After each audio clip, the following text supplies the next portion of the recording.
अस्सलाम वालेकुम dear students, I hope you are fine. इस वीडियो में आप शर्तिया फ़िक्रे, जिन्हें हम कंडीशनल्स भी कहते हैं, जो कि इफ़ और व्हेन के साथ फ़िक्रात जो है वो शुरू होते हैं। ग्रामर का ये असूल जो है ये बड़ा ही इम्पोर्टेंट है और ये BA लेवल पर, BSc लेवल पर, इंटर लेवल पर, करेक्शन की सूरत में और ओवरऑल अगर हम ग्रामर की बात करें तो ये असूल जो है ये बड़ा ही इम्पोर्टेंट है। आई होप आप इस वीडियो को एंड तक देखेंगे और ये जो असूल है इसको एक कहानी, एक स्टोरीज की मदद से अंडरस्टैंड करेंगे।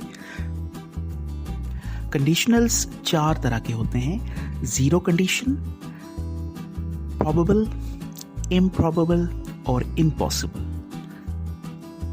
एक फ़र्ज़ी स्टोरी से हम देखते हैं कि कैसे हमारे लिए ये असूल और भी ज़्यादा आसान हो जाएगा। इसकी पहली टाइप जो है वो हम इस स्टोरी से समझते हैं कि अगर फ़र्ज़ करें आपका तालीमी दौरानिए का आगाज़ हुआ और फर्स्ट डे आपके पास टीचर आते हैं और वो आपसे कहते हैं अगर आपने मेहनत की, अगर तुमने मेहनत की तो पास हो जाओगे। यानी आपके पास पूरा एक साल है या एक पूरा तालीमी दौरानिया है, उस दौरान अगर आप मेहनत करेंगे तो पास हो जाएंगे। If you work hard you will pass. अगर आप इस फिक्रे की स्ट्रक्चर देखें तो इफ़ यू वर्क हार्ड हमने फर्स्ट फॉर्म यूज़ की, यू विल पास और आगे हमने फ्यूचर यूज़ किया, फ्यूचर इंडेफिनिट, यानी विल, शैल और उसके साथ वर्ब की फर्स्ट फॉर्म।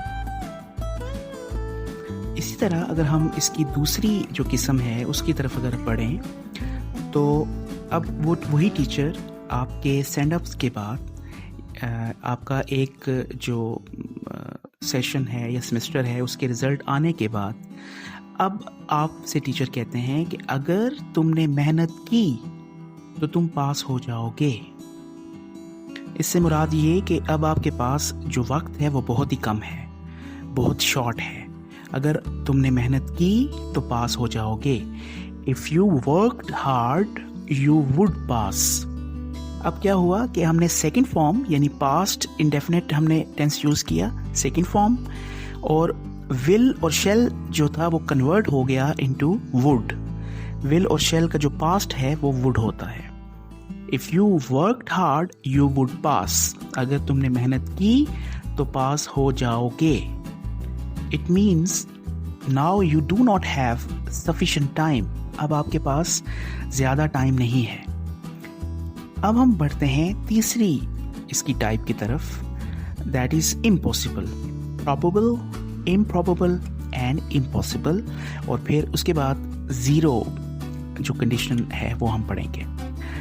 अच्छा, थर्ड की तरफ जब हम बढ़ते हैं तो अब आपसे वही टीचर आपके रिज़ल्ट आने के बाद जो है ना वो आपसे मिले हैं और खुदा न खास्ता आपका रिज़ल्ट अच्छा नहीं है। अब आपसे वो टीचर पूछते हैं हाँ भाई आपका कैसा रिज़ल्ट रहा, तो आप कहते हैं कि सर वो मैं फ़ेल हो गया या फ़ेल हो गई। अब जो कंडीशन अप्लाई होगी वो ये है कि if you had worked hard you would have passed. अगर तुमने मेहनत की होती तो पास हो जाते, यानी इम्पॉसिबल है। अब आप उसको करेक्ट नहीं कर सकते क्योंकि time is over, time is up. क्योंकि रिजल्ट आने के बाद नाउ इट इज़ इम्पॉसिबल। ठीक है, तो अगर आप देखें तो फर्स्ट जो कंडीशन थी उसमें हमने फर्स्ट फॉर्म यूज़ की, सेकंड में सेकंड और थर्ड में थर्ड। इसमें हमने पास्ट परफेक्ट टेंस यूज़ किया हैड के साथ और फिर वुड हैव के साथ हमने थर्ड फॉर्म पुट की। यहाँ डियर स्टूडेंट्स एक बात और भी जहन में रख लें कि जहाँ पे हम वुड और विल, शैल हम यूज़ करते हैं वहाँ पर हम कैन, कुड, मस्ट, माइट वगैरह भी हम यूज़ कर सकते हैं। वो फ़िक्रे की डिमांड पर होगा और ये डिफरेंट मॉडल वर्ब्स जो हैं ये हम यूज़ करते हैं। आई होप कि इस स्टोरी के सुनने के बाद आपको कुछ कॉन्सेप्ट इसका क्लियर हुआ होगा। जो फोर्थ हमारी टाइप है ये इतनी फ्रीक्वेंटली यूज़ नहीं होती। इसको हम कहते हैं ज़ीरो कंडीशन, और इसमें अमूमन ज़्यादातर साइंटिफिक जो फैक्ट्स हैं, मुख्तलिफ साइंसी जो हक़ाइक़ हैं उनको बयान किया जाता है कि जैसे हम पानी पीते हैं तो हमारी प्यास बुझती है, खाना खाते हैं तो हमारी भूख जो है ना वो मिटती है। Similarly if you water your plants, plant remain fresh.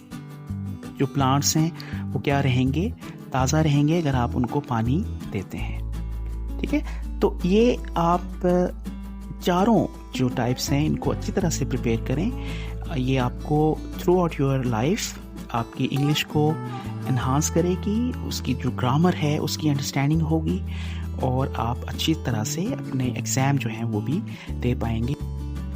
Dear students, stay tuned for more updates, for more informative videos. Allah Hafiz, take care.